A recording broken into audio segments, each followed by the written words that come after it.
अविरत प्रयत्न केले.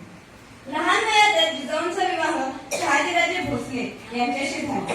जाधव व भोसले या दोन्ही घराण्याची पराक्रमाची परंपरा जिजाऊंकडे होती.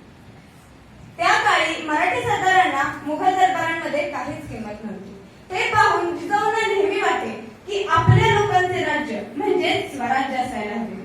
अशातच ती सोनेरी पहाट उगवली. शिवनेरीवर तोफांचा गडगडाट झाला. सनई चौघडे वाजू लागले आणि एक आरोळी त्या सह्याद्रीच्या कड्याकपरात दुमदुमली. माझा राजा जन्मला, माझा शिवबा जन्मला, दीनदलितांचा कैवारी जन्मला, दुष्टांचा संहारी जन्मला, माझा राजा जन्मला, माझा शिवबा जन्मला.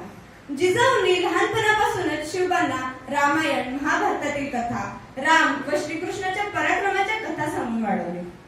त्या स्वतः शिवबांना युद्धनीती शिकवत आणि अखेर शिवबांनी स्वराज्य स्थापन केले. आज शेकडो वर्षे लोटून गेली तरी आपल्या ओठांवर जिजाऊंचे नाव कायम आहे.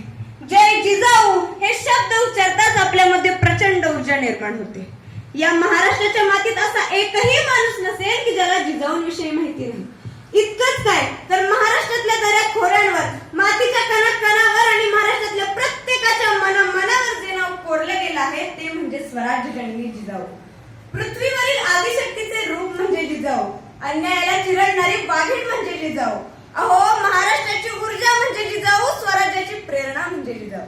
अशा आदर्श माता आणि पराक्रमाची गाथा राजमाता जिजाऊ यांनी 17 जून 1674 रोजी अखेरचा श्वास घेतला.